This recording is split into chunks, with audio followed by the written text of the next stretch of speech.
What up, everybody? Welcome to the channel. They haven't gone live in a while. Comments down below. Make sure you're staying involved in the chat. We're going to be going over our fitness deals. We're going to be going over fitness news today. And of course, if you have any questions, comments, anything like that, I haven't gone live in like 6-7 months or anything like that. I got my new camera. I do need to get a new USB cable for that, as apparently it can stream better, but it needs a better cable. But again, I'm just going to let a couple of you guys jump on in, comment down below if you want to chat, but let's go ahead and get into the fitness deals. Hopefully my other camera is working. It is not. Sweet. All right, so let me just see if I can fix that really quick in the, I knew this might happen. Set. Oh no, it's working now. Okay, for some reason I had to like redo it. So best fitness deals coming on through.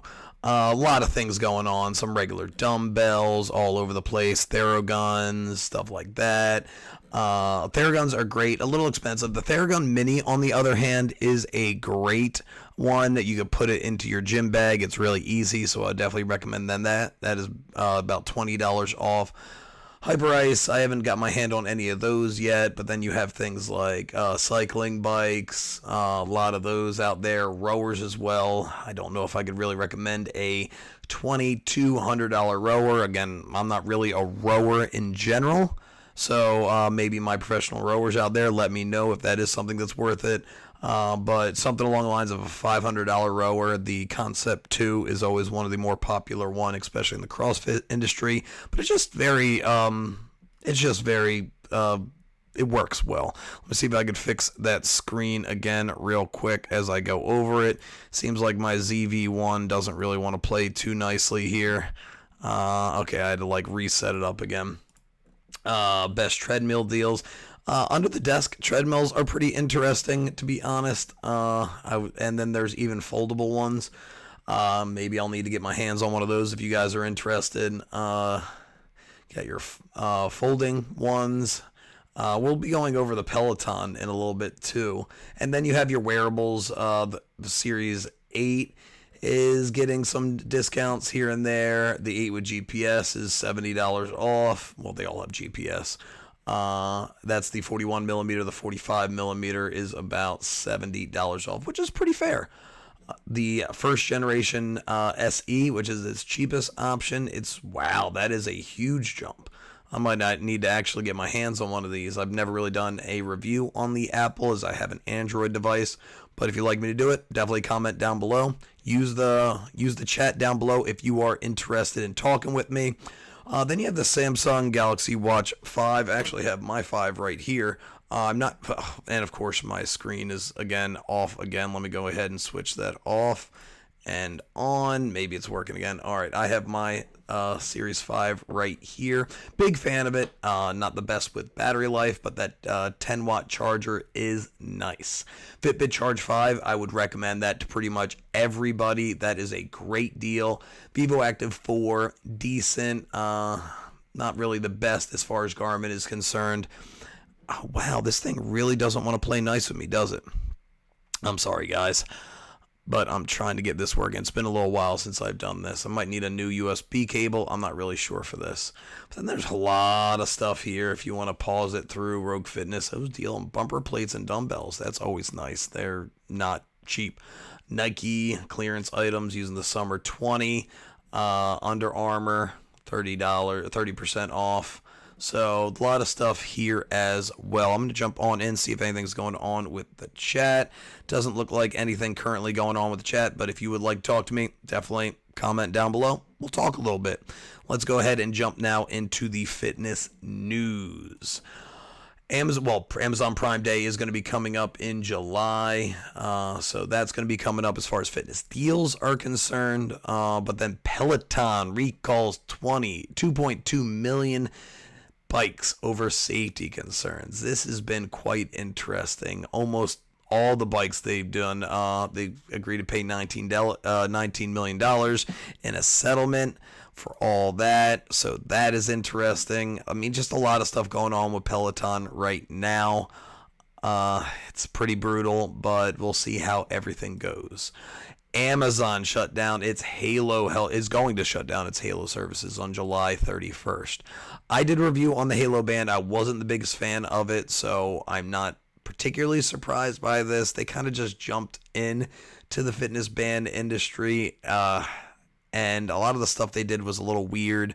So it is what it is, but you know, there's a couple of fitness trends going through. Wearable technology is continuing to get more and more popular. More and more people are wearing bands. Strength and free weight training is becoming more popular, which is great. I would recommend it as a trainer. Strength and free weight training is pretty much ideal as far as finding your full potential in the fitness industry and get yourself the healthiest, bone density, all that. Even body weight training is great for those of you who do need to be maybe even a little less impact. Fitness for older adults.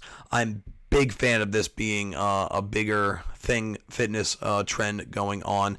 The older generation, I know my father, it doesn't want to move around too much, a lot of pains and stuff like that, but there's not a physical therapist out there who will tell you to just stop moving. Just keep on moving, guys. Functional fitness training, outdoor activities. I'm not much of an outdoor person in general. I mean, maybe I could use more of it, but maybe going more like trails. Who knows? High intensive interval training is actually going down in trends.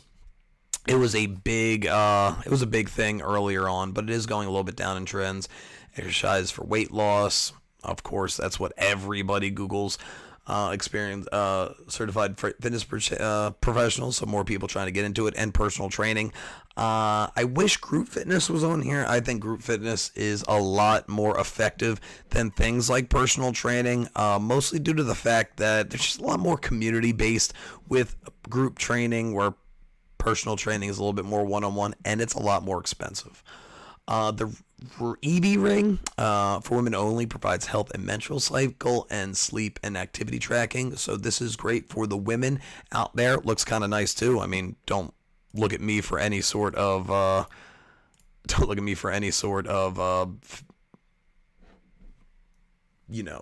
fit, style or anything like that. Then we also have sweat sensors that are coming out with hydration data in real time, which is great. I haven't got my hands on any one of those. Maybe I should be able to do that. I'm going to jump on into the chat real quick, see if anybody's on there. Nobody's on there. Maybe one of these days when these become a little bit more popular, I'll get a little bit more people on that. Back to the fitness news. Netflix launches into training with Nike training. So this is interesting.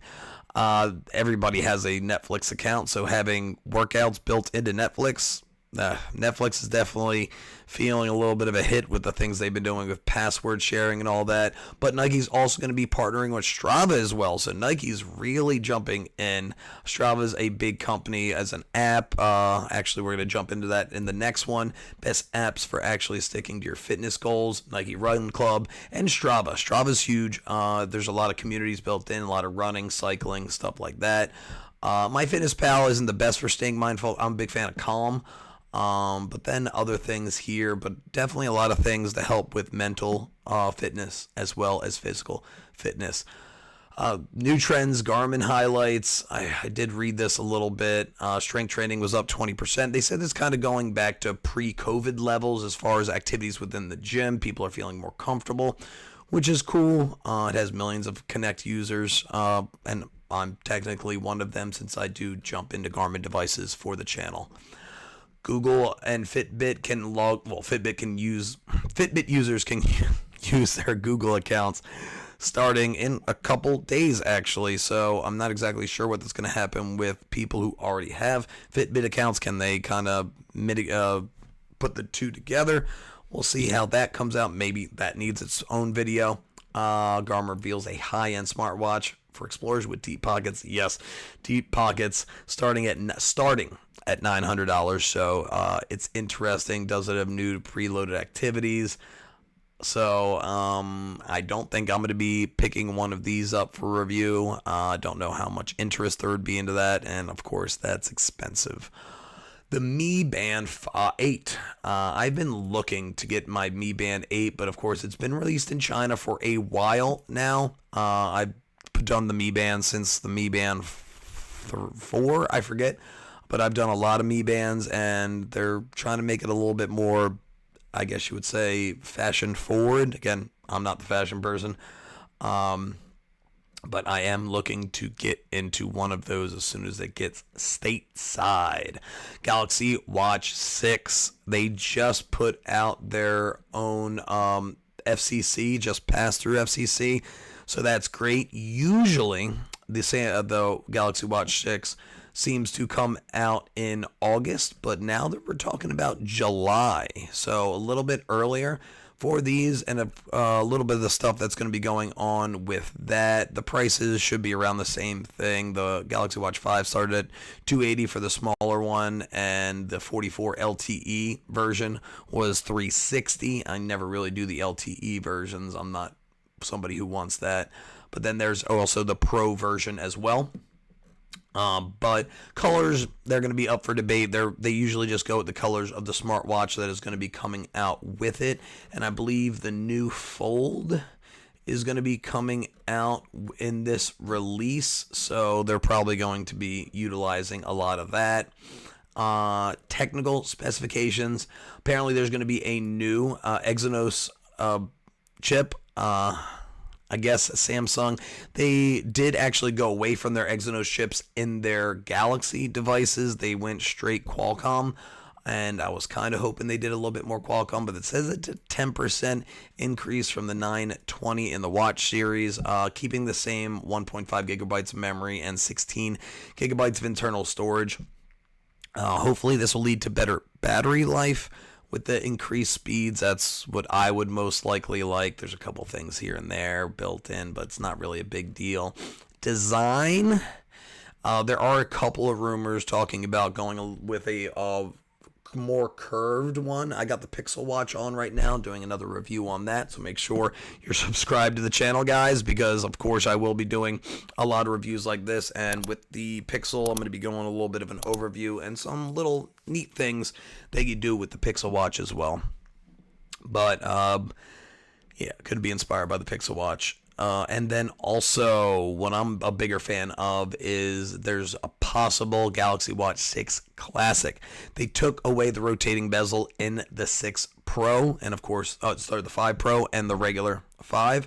So I am looking forward to the possibility of there being a rotating bezel again. I just like the look of it. I didn't really use it that much. They have the digital bezel on the 6, but I'm just a big fan in general of it.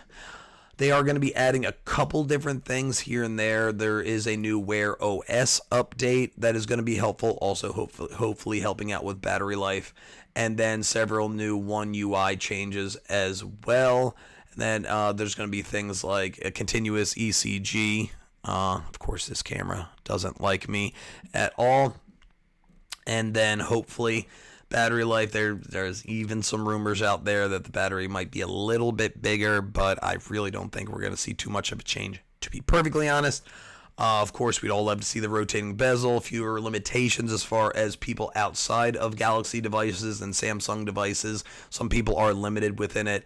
Better use of the temperature sensor. I could really care less. I didn't use the temperature sensor. It wasn't really that effective in a general sense. When you're thinking about if you sleep with it, you're under covers. That's going to utilize temperature and kind of push the data in one direction. And improved design and customizability. Customizability, yes. I would love way more ways to double tap, hold on to buttons, and of course, larger battery life that has been rumored. Last one we have, there is the Series 9 rumors for the Apple's coming out in fall of 23. Changes. Nothing too crazy going on right now as far as that is concerned. So price and speculation here. Not really too much of a design change. Apple Watches haven't really changed too much. Their bezels have been pretty good over the past couple of years, and of course they have their Ultra as well. But you know, it is what it is. Again, if you really enjoyed this content, make sure you like this video and subscribe to the channel and hit that notification bell if this is something you would like to see in the future. Jumping on into the chat. Sadly, Nobody's here. You want to come on in the first Sunday of every month around noon. I will be posting it on my channel when I will do this each and every time. So make sure you are connected for that.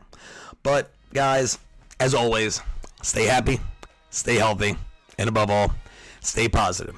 I'll see you guys in the next one. Bye.